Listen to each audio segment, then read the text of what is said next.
Hey everyone, welcome to Writing on Air. Writing on Air is made possible by the generous contributions of KZFR supporters and by Red Tavern, redefining American and Mediterranean cuisine. Red Tavern's menu renews every season, utilizing the freshest, locally grown, seasonal, organic produce and meats. There's an outdoor radio, bocce ball court, nightly happy hour, all-night happy hour on Tuesday, and live jazz every Wednesday night. Open Tuesday through Sunday at 5 and Sunday for brunch from 10 to 2 at 1250 The Esplanade in Chico. Reservations by calling 894-3463. Well, hey everyone, my name is Kevin. This is Writing on Air. I'm a Chico State student. I will be the host of this show, and I have my lovely partner here, Kylene. Hey Kevin, how are you? Pretty good. How are you? I'm doing really well. Lovely evening tonight. Yeah. So my name's Kylene. I'm both a student at Chico State and also a teacher for English composition. Last year I did creative writing, so I'm here because I know a little bit. Yeah, just a tiny bit. Just a little bit. And so I write a little bit too. Haven't written anything for this particular show yet, but that is to be seen. So Yet is the key word here. I knew I had you on here for a reason. You bring all the really good analytical discussion. I just touch the knobs and do the sound stuff on here. So that's my contribution. Well, this is Writing on Air, and it's a show designed for students. I give students priority pretty much all the time, but anyone can submit. Students will always get the top tiers, though, to write stories. So short stories, poems, haikus, flash fiction, really anything that'll fit within the 30-minute time slot. And then we kind of pair it with some music and have some discussion on it, and it's really a place to get students to put out their work and really just enjoy having it heard in the community. This is KZFR 90.1. Don't forget, this is a really cool station. And I am also a volunteer here, so I get nothing other than the pure enjoyment of being able to read your guys' stories. So please do submit at write.onair@gmail.com. And if you have any other questions, that is also the email you can email me at. I do try to check that daily. So our first story that we have tonight is actually by a friend of mine. He has submitted before, and his pieces were brilliant then and are still incredibly brilliant now. His name is Josh Danzy, and he lives down in Riverside, going to University of California, Riverside. And this first piece is called In Dreams by Josh Danzy. So here we go.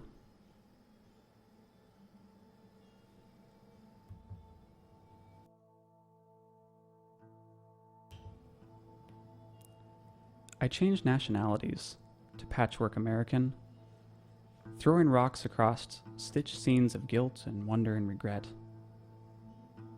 I murder crows, smear hairs into sage and yucca patterned fabric of my youth. My eldest sister, still pregnant somehow, in this wasteland, pregnant with hope and doubt. The relics of our faulty keepers, her womb filled with warm joy, the way we filled fresh holes in sand between desert shrubs, with our curled forms, laying against the cool earth.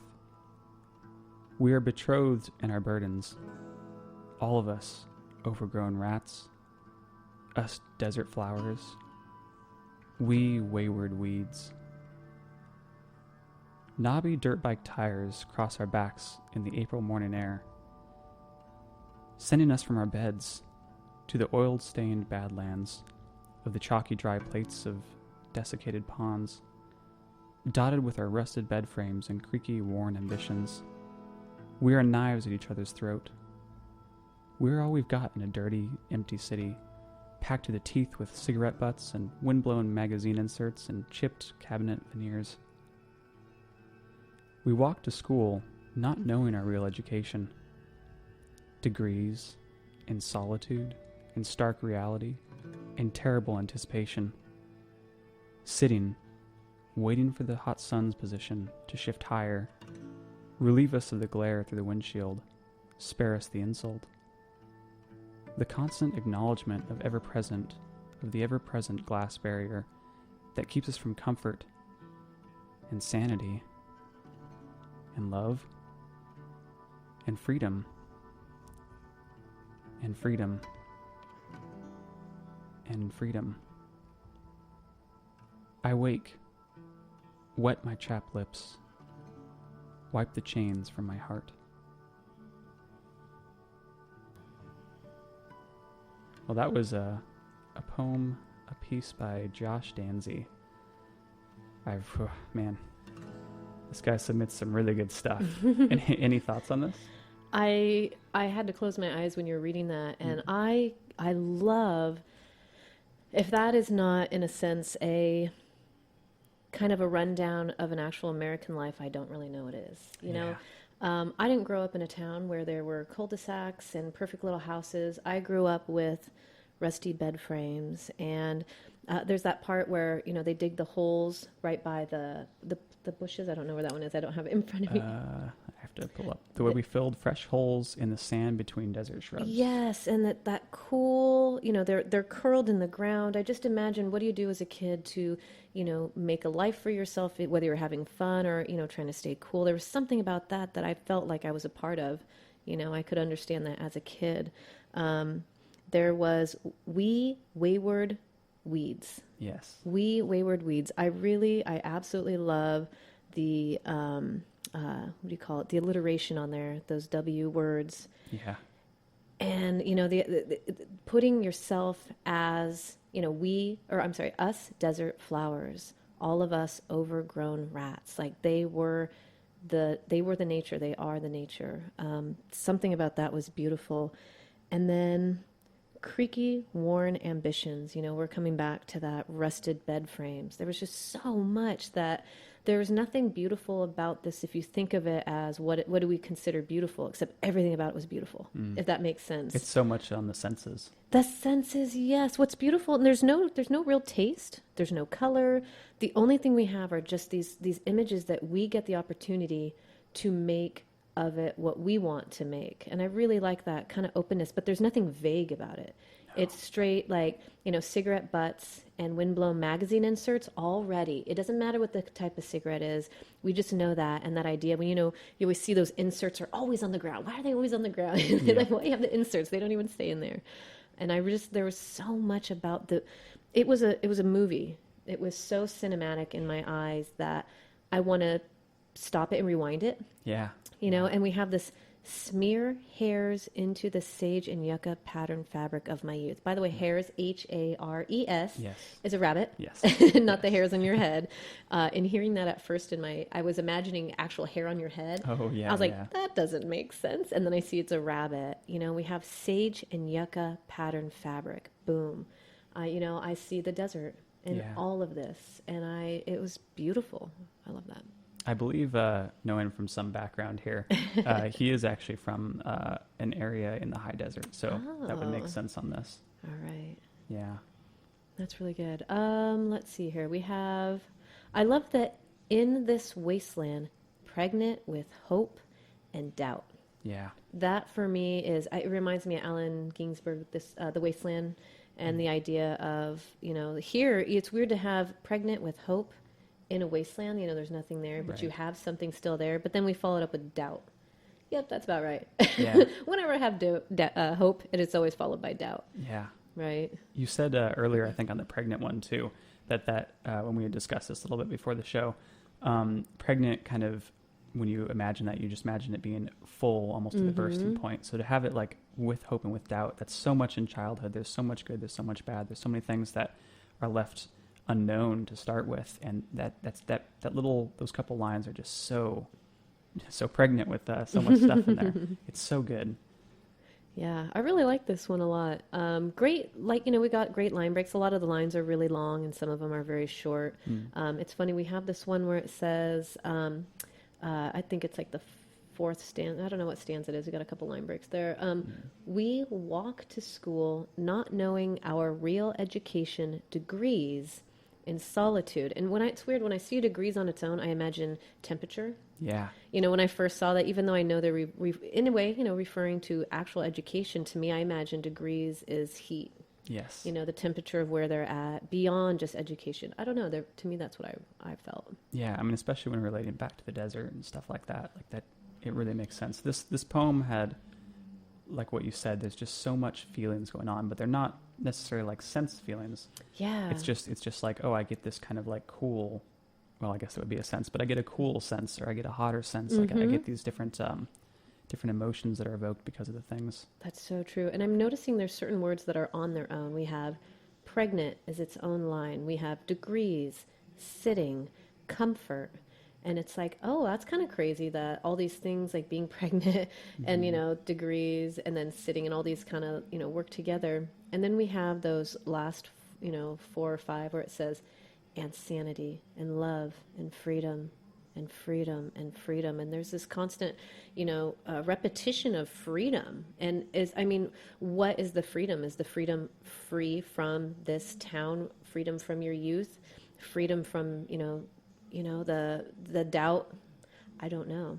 Yeah. This freedom from this wasteland. That to me, that was so, in a sense, what we have, our American dream is freedom from these things that, that hold us back. Yeah. That, I don't know. Sometimes our past does hold us back, but then it doesn't not make who we are. So, I'm not saying this is exactly the author himself, but it sounds very much, when he says youth, I would assume, childhood. Yeah. Well, what a great piece. Well, we could spend more time on this, and I'm sure we'll come back to it. But I believe we have a couple more. We do. We're going to be fitting in.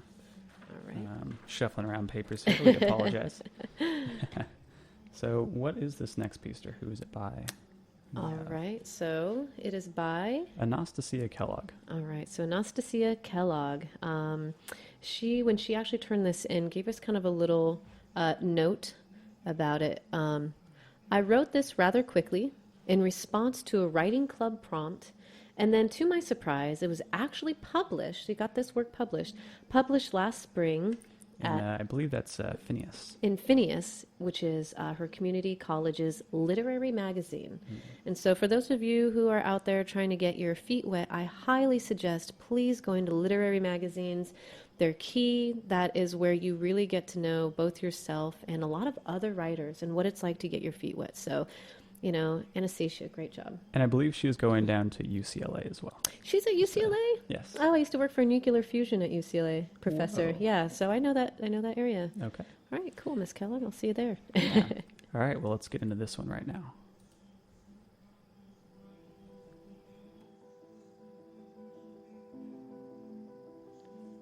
Net. A spider on a silver web of cables, tangled cords, swaying in that cold white light and stretching, waiting, poised. Skinny, dark, uncomfortable, with glittering, beady eyes, all set to tap out messages on square, black, flattened tiles. Movement. Trembling sign of life, rushing down a strand, lowering, typing, send it back, a winky and a laugh. Then back to waiting, hovering, awash in cold, white light, beady, dark eyes glittering, digits itching to reply.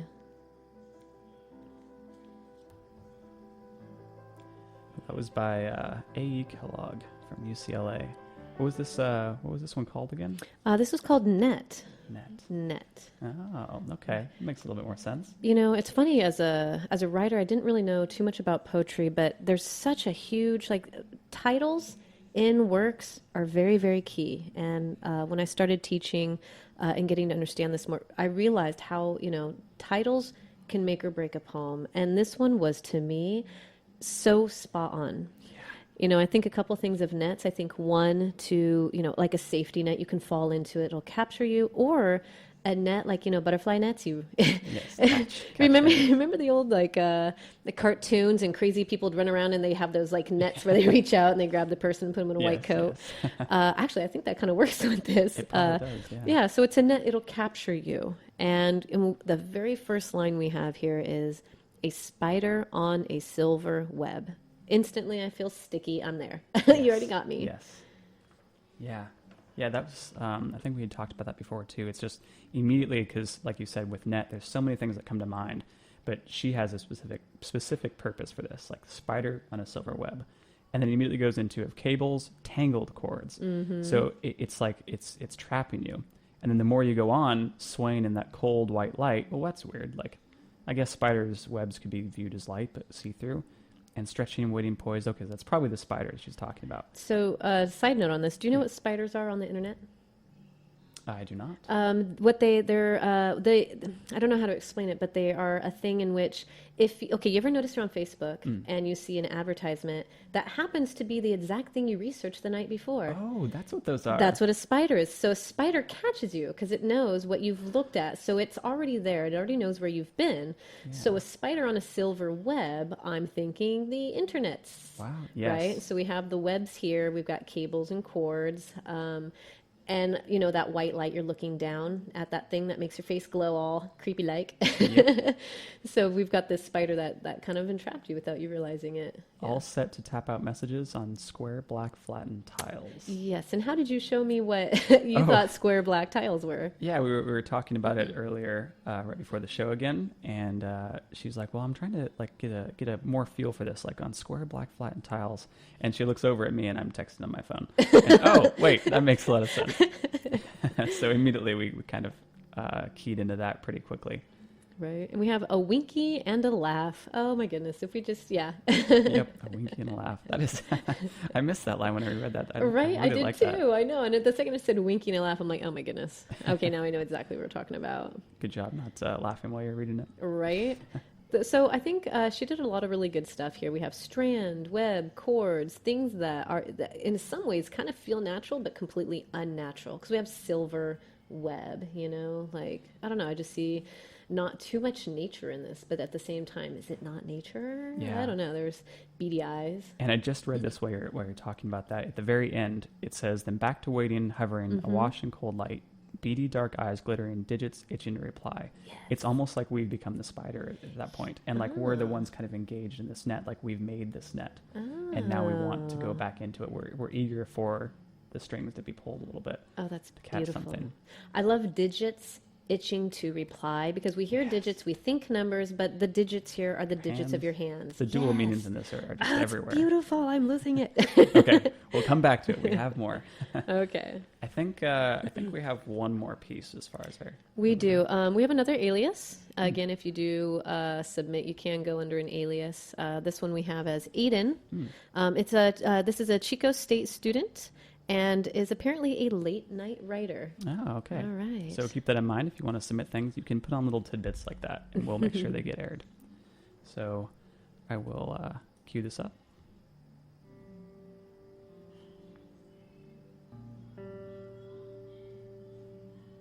Yes. Lighten up, said the cloud. I looked up to reply, but it had passed. Remain strong, said the rock. I bent to reply, but I tripped and fell. Keep moving, said the river. I waded in to reply, but the current was too fast. Burn bright, said the flame. I reached to reply, but the fire had gone cold. I sat down to think and was left alone. I am heavy inside. I am weak outside.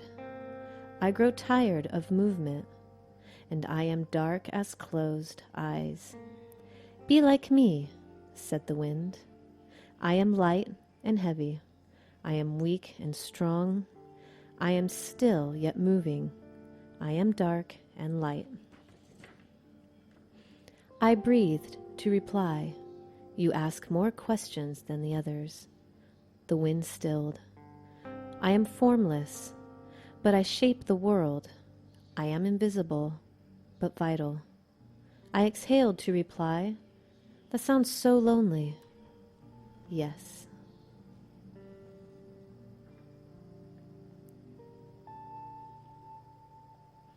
Wow. Right. That was by Aiden, I believe his name was? Yes, Aiden, alias Aiden. The poem was called Yes. I apologize. I didn't preempt that. That's right. It's a good ending in there because I think he ended with yes, too. Right. The English teacher in me just wants to just go off and talk about all these little enjambment and line breaks and alliteration and, anaphora, all these little things. So well, we are your your audience tonight. Right. Okay. So anaphora, if you're not aware or not sure what that is, anaphora is actually the beginning lines usually have the same word. We have a lot of I's and buts and I's and buts, and it keeps this beat going throughout the poem, and it helps me as a reader to kind of like go through. Right. And we have some alliterations in here, which were really nice. Had, past, those two together, so the as together. So go ahead. And then, just so we don't get too far ahead, but please explain alliteration too, just for our viewers. Oh, that yes, I'm aren't- so sorry. Yeah. Alliteration is just the rhyming of sounds, whether it's the beginning of a letter or beginning of words, middle of words, or end of words. Ah, okay. You know, and a lot of times when you hear poems, you always want to hear, you know, the end-lined rhyme or something. You just assume that's a poem. So, you know, they pull away from this on that. And a lot of times, really good poets will use alliteration within the lines. So, you know, but it had passed, had and passed,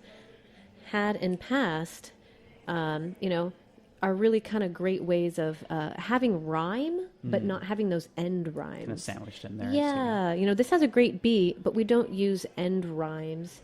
You know, like there once was a cat who, you know, used to wear a hat. You know, and like, I see. you know, so we have alliteration that keeps the, you know, these words and sounds together, but we're not spoon fed. Right. You know, we're not overwhelmed with it, It's which I more thought was complex. good. There's some Yeah. depth to it. You know, let's see. It's pretty good. We have a lot. I really like. There's this tone change. We've got, you know, we've got a lot of two-liners and three-liners, and the three-liners always say "I something, but something. I something, but something," and then we've got this tone change right about the ninth stanza, where you know I sat down to think and was left alone. Right. This word alone pops up right at this crazy, you know, this change in I tone. see, yeah. Right? And then it kind of keeps going. Now we've got a different, you know, we've got 3 lines, 4 lines, 2 lines, 4 lines. And we have, again, you know, that the anaphora where it's I am heavy, I am weak, I grow tired, I am. Yes. You know, and that's kind of a cool thing to say. You know, that's a very, like, self-reflective, I am Yeah. these things. And then we get that next, you know, that last tone change where it goes, the wind stilled. I am formless, but I am but. And that very last, second to last line, I exhaled to reply, that sounds lonely. You know, the writer doesn't say a but. There's no buts there. It is an actual, you know, statement. statement, Yeah, they announced that they are lonely. There's no buts about it. We've got this loneliness, and the wind comes through, and what does the wind say? Yes. Yes. Yeah, 2 statements. Oh, wind, of course you know that I'm lonely. You are the wind, you know much. When I looked at it too, I really like that interpretation, because I was looking at it too, and it starts out like he's saying, he's talking up, he's looking up, but remain strong. So he seeks outside things the entire time. But the rock said, do this. But something else, the river said, do this. But, so everything else is telling him to try these things, become someone else. Yeah. Exactly. Everything's trying to ground him. Yeah. And it wasn't until that tone shift, the internal, like, let's look at myself. What do I want? Right. And I like that first part before that first change is actually some grounding information to the poem. You know, it's somebody is listening to nature. You know, I just went for a walk in Upper Park for the first time this season, and oh, it's beautiful. Go do it now. Yes. And I felt that understanding of, you know, the earth is trying to tell us to do things, but then we become so egocentric. I am this, I am that, you know, and then we find out in doing all these I ams, how lonely are we? Mm-hmm. You know, if we don't listen to what, you know, we're being, I don't know how to explain that. You know, if we're not listening to things outside of us, we become lonely if all we think is eyes. Yeah. Or even too many things. Too many things, Because at the end, it was like all these nature things, these things that were just overwhelming. And then it came back to one thing in nature. Yeah. So there was like all this outside noise, all this stuff going on, which is appropriate. And then it boiled down to looking inside, and then there was just one thing that came in to listen to. It was just, Yeah. oh, this makes sense. This formless but invisible but vital thing popped in. Right. Yeah. And you know, it's kind of cool. You know, usually as a teacher and as a reader, I always like to push against vagueness. You know, there's a few things in there. You know, you ask more than the others. And for me, I'm like, well, who are the others? Who's the you? Who's this? You know, and I mean, it works in this poem because there's a lot of grounding information. But at the same time, you know, I think it works for me But again, I was just in nature. Yes, yes. I was just like totally immersed in, so yeah, I mean, sometimes it could work, because of the grounding information, I think really helped us understand maybe the others are the rocks and the rivers and the flames. Yes, referring back earlier. Yeah, referring back because we got that wonderful grounding information. Yeah. So I don't know. I really appreciated this poem a lot. Yeah, So. thank you, Aiden. Please submit more. Yes, Aiden. Whoever you might actually be. Whoever you might be, how mysterious. Right. Well, this is the fun part. We've only got about 5 minutes left, it looks like. Ah, yes. I have been keeping track of the time for once. Good, because I'm very terrible at times, especially when it starts to come to writing and reading about people's work. I love this so much. Yeah. Each one is so completely, totally different. Yeah. But they're really great to see how people bring in their writing. So please submit. It's good. Yeah, please submit. Yes. I'll give more details on how to submit Yeah. at the end too. But Right. I wanted to look back again. So our first one was kind of about these all felt like more youth type poems. Mm-hmm. The first one was yeah. obviously about growing up. At least is what my interpretation was. Is a lot about youth and in a wasteland and trying to figure out freedom and trying to figure out Yeah. comfort and stuff like that. And then the second one, you can see Yep. what I did here Yes, now. I know where you're going, yeah. I told you I grouped these things. I grouped these things for a reason. Which is what to give you some background on that. I usually get submissions, then I kind of put thematic elements together. Yeah. That way they kind of flow. So she's realizing what I did now because I picked sneaky. these. Yeah. So there's kind of like youth as a common thread between these. Oh my gosh. Youth in the net. Can we Youth in talk the about net. all the kids were walking around with their glowing white faces? Exactly. Brilliant. Oh, Yes. keep going. Yes. So we have Josh's, which is like growing up, then Anastasia's, which is like being mired in kind of the things that entangle us in youth, as far as like digits itching to reply. And then we had going back to the searching, trying to figure out where to find the identity, where to find this stuff from. Yes. That's brilliant. You know what I really love is we have nature on either end, and then we've got this, Miss Kellogg's right in the middle, which is like we are so immersed in this. And it's weird because I actually was talking a little bit about nature, but there's not really truly nature in there. But it's not the nature of human beings to find comfort in something, that we have quote unquote control over. We don't have control over, the land, in a Yes. sense. And I loved how with Josh, right? Yes. He talks about, in a way he was kind of controlling nature, the killing of Yes. the crows Smeared and hairs and the saging, smeared hairs. yes. I don't even know what you're talking about when you smear hairs, I'm imagining, bloody bunnies. That's terrible. Yeah. Yeah. I could explain that. But, Okay, we'll but go ahead. there.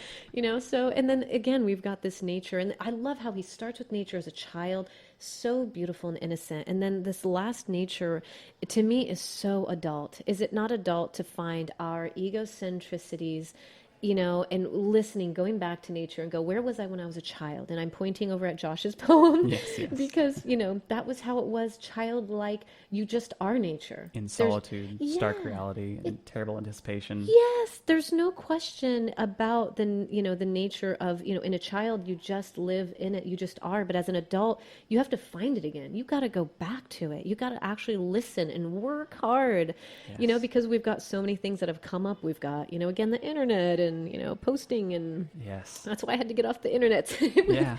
in getting back to nature. And I feel so immersed after this, weekend, anyway, so. Yeah.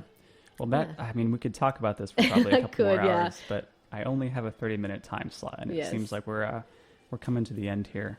So I'll go ahead and give a little bit of a wrap up. So if you've heard these poems tonight or any other of the shows, and you want to submit, please do so.